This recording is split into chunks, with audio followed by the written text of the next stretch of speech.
This episode is sponsored by Delete Me. Carved deep into the granite of Colorado's Front Range lies a place few Americans will ever see. A fortress built to outlast the end of the world. At first glance, it feels like something out of science fiction, but this was no fantasy. You see, in the middle of the Cold War, the United States basically put an entire city inside of a mountain. That's right. Behind 25-ton blast doors and under 2,000 feet of solid rock, engineers built command centers, reservoirs, a power plant, and living quarters. An entire underground community designed to keep running even if the surface was destroyed. It was called the Cheyenne Mountain Complex, and while its mission was deadly serious, its existence captured the imagination of the public. In films and television, it became the ultimate doomsday bunker. In reality, it served as the beating heart of NORAD, watching the skies day and night for signs of attack. And yet, despite its immense size and purpose, most of us only know it as a rumor, maybe a glimpse in pop culture or a guarded tunnel entrance outside Colorado Springs. So, why did the US build a secret city inside a mountain, and what's really down there? Stay tuned to find out as we uncover the story of the Cheyenne Mountain Complex. I'm your host, Ryan Sokash, and you're watching It's History. When we think about the Cold War, we tend to imagine missiles on launch pads, presidents staring down from podiums, or spies trading secrets in back alleys. But just as important were the structures built in case the worst actually happened. You see, on both sides of the Iron Curtain, governments poured billions into bunkers, silos, and fallout shelters, in what essentially became an entire parallel architecture of paranoia. But I need to point out that paranoia wasn't born in a vacuum. Tensions first flared during World War II's uneasy railroad alliances, distrust seeded by Russian Revolution, Yalta diplomacy, and wartime suspicion, not to mention the Soviet insistence on buffer zones in Eastern Europe. By 1945 to 49, that distrust had hardened into ideological battle. The US pushed the Marshall Plan to rebuild Western Europe, while Stalin demanded security through control, tightening the Iron Curtain around his zone. And then, when Berlin was blockaded and NATO formed, the stage was set for fear, brinkmanship, and the doctrine of mutually assured destruction. The Soviets dug command posts beneath Moscow that could supposedly house thousands. The British hollowed out abandoned mines to safeguard government continuity, whereas in America, everyday families were encouraged to stockpile canned food in backyard fallout shelters. At the same time, the government built hardened facilities like Raven Rock in Pennsylvania or Mount Weather in Virginia, places designed to keep command and control alive, even if Washington was leveled. In other words, it was a time when overbuilding wasn't just accepted, it was policy. Hence, in that atmosphere, one Air Force commander in Colorado began to wonder whether Ent Air Force Base, then home to the early missile warning system, wasn't too far exposed. For context, Sputnik had gone up in 1957, proving the Soviets could put nuclear warheads in orbit. Suddenly, the world became a different place, and the government asked itself, if a single strike could erase America's eyes on the sky, what good would deterrence be? The answer, at least in the American imagination, was to put the country's most critical nerve center inside a mountain. Cheyenne Mountain, just south of Colorado Springs, seemed perfect, as it was centrally located and geologically stable. So by 1961, construction crews from the Army Corps of Engineers were already blasting into solid granite. The project required removing approximately 700,000 tons of rock, which cost over $140 million back in the 1960s, or the equivalent of well over $1 billion today. Entire neighborhoods in Colorado Springs could feel the blasts as the mountain was hollowed out. The vision was staggering.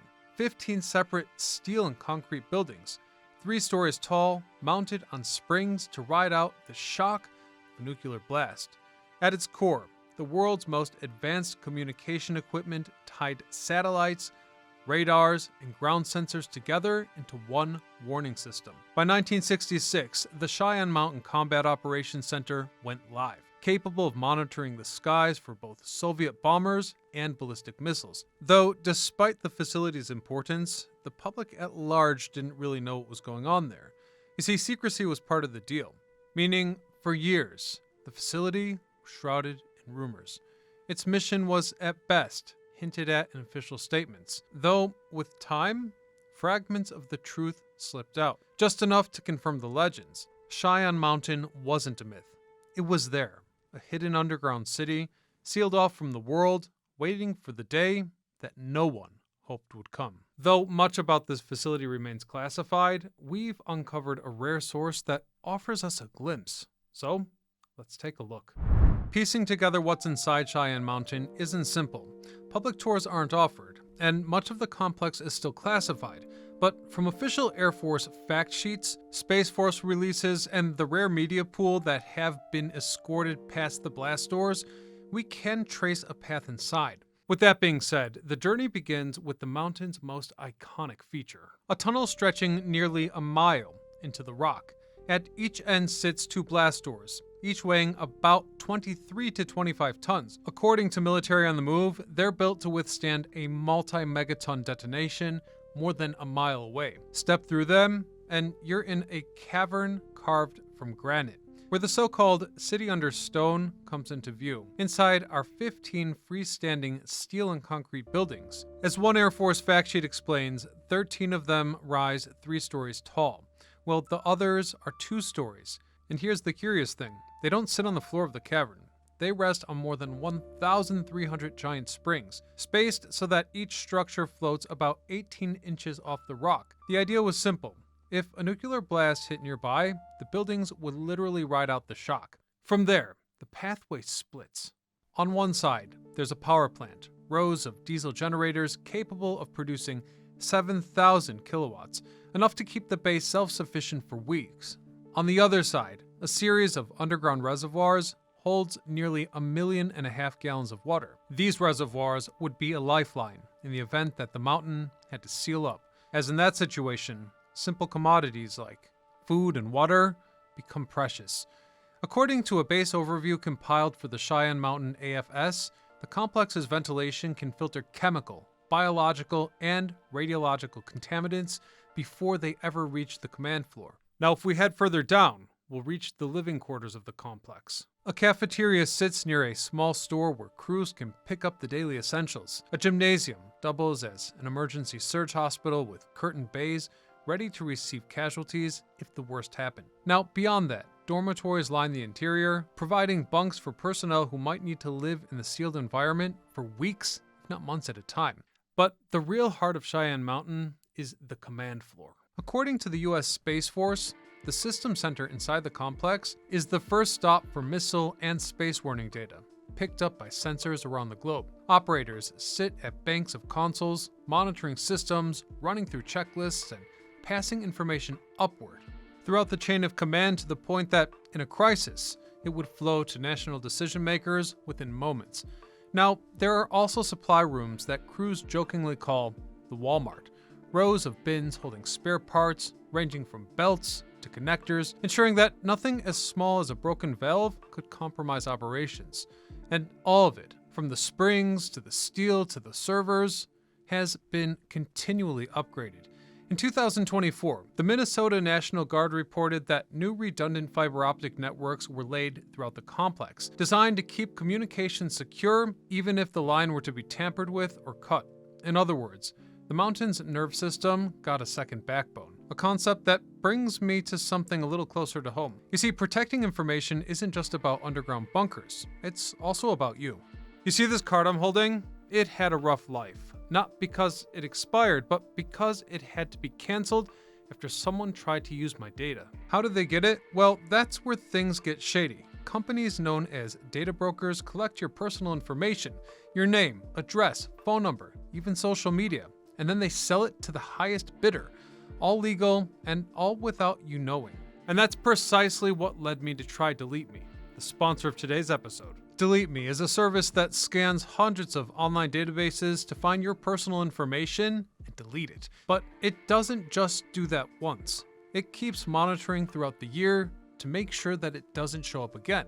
When I got my first privacy report, I was shocked to see how many sites had my information, old addresses, phone numbers, and even family details.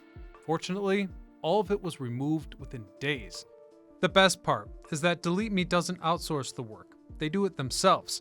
And if you need help with something specific, they've got real people to assist you. There's a reason Wirecutter named it the best data removal service this year. So if you want to start taking back control of your privacy, use my code SOCASH at joindeleteme.com/SOCASH and get 20% off your plan. The internet never forgets, and neither do your data, so it's better to stay ahead before it catches up with you.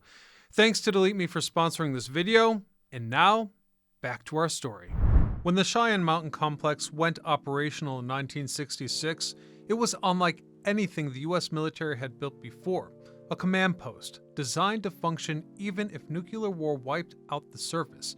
According to NORAD's official history, the Combat Operations Center became the central hub for aerospace warning, with radars and satellites feeding data into the center day and night. This was not just a technical achievement, it was also a human challenge.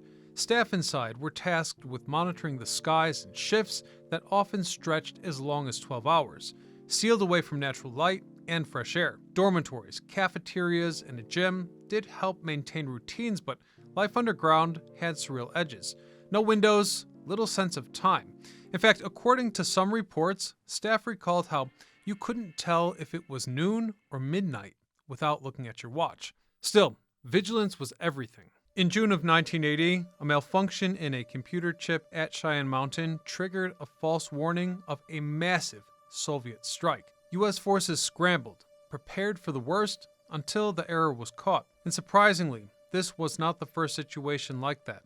Less than a year earlier, in November of 1979, another false alarm caused by a test tape nearly convinced leaders that nuclear war was underway. These near disasters revealed just how thin the margin of error could be. And for that reason, the operators had to drill relentlessly.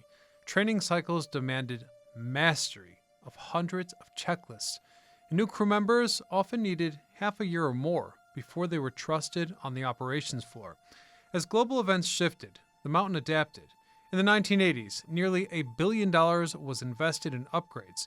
During the Gulf War, in 1991, Cheyenne Mountain provided missile warning support for the US forces overseas, an unexpected twist that proved the relevance of the system could work outside of the Cold War context. And on September 11, 2001, the NORAD staff inside the mountain were on the line as civilian aircraft became weapons.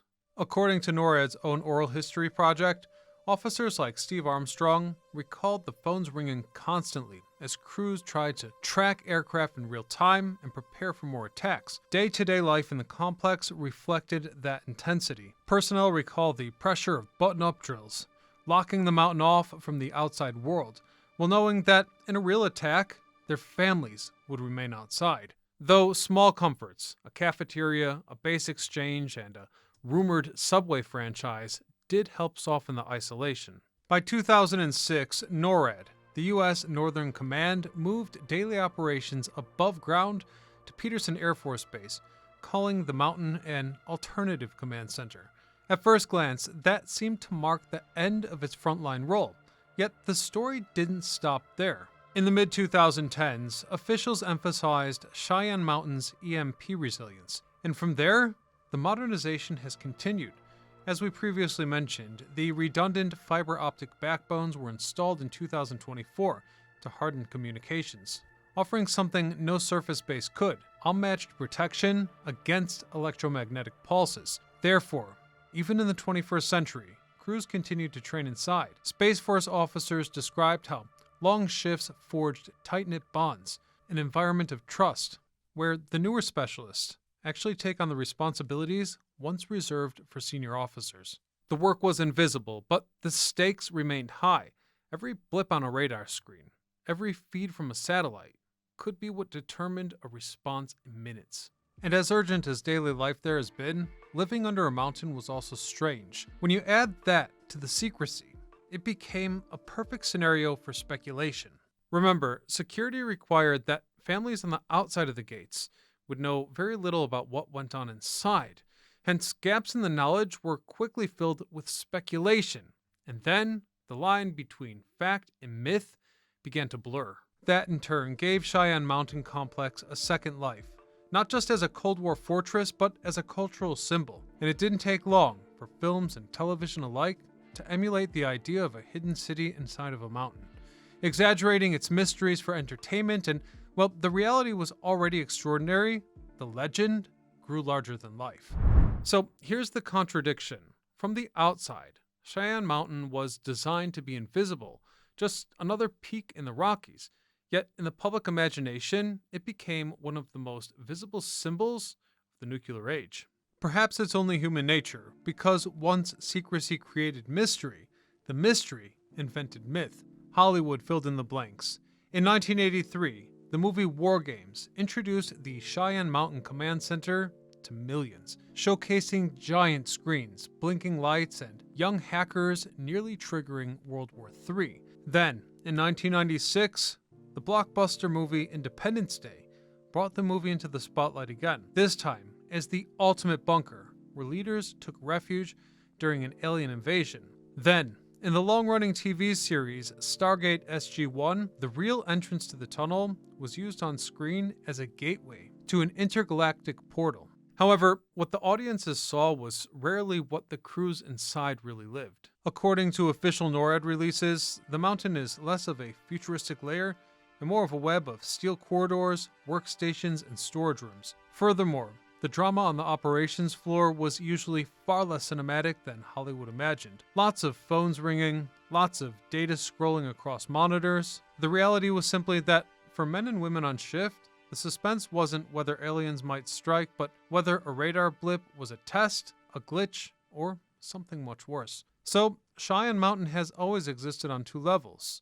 In reality, it's a functional, even monotonous workplace, whereas in myth, it became a cultural shorthand for the apocalypse, a place where America could make its last stand. So, the legend lived on. The guarded tunnel and the giant blast doors became a visual symbol of secrecy, appearing in documentaries, news reports, and pop culture alike. And with each appearance, the gap between imagination and reality widened a little more. What remains today is both a working backup command post, modernized with fiber optic networks and digital systems, and a cultural icon shaped by decades of rumor and fiction. The truth is impressive enough. A self-sustaining underground city built to rise out of Armageddon. Yet the myth, fueled by secrecy and Hollywood, is what cemented this mountain's place in collective memory. And that's the story of America's city inside of a mountain. I hope you guys enjoyed the episode. Otherwise, until next time, I'm Ryan Sokash, signing off.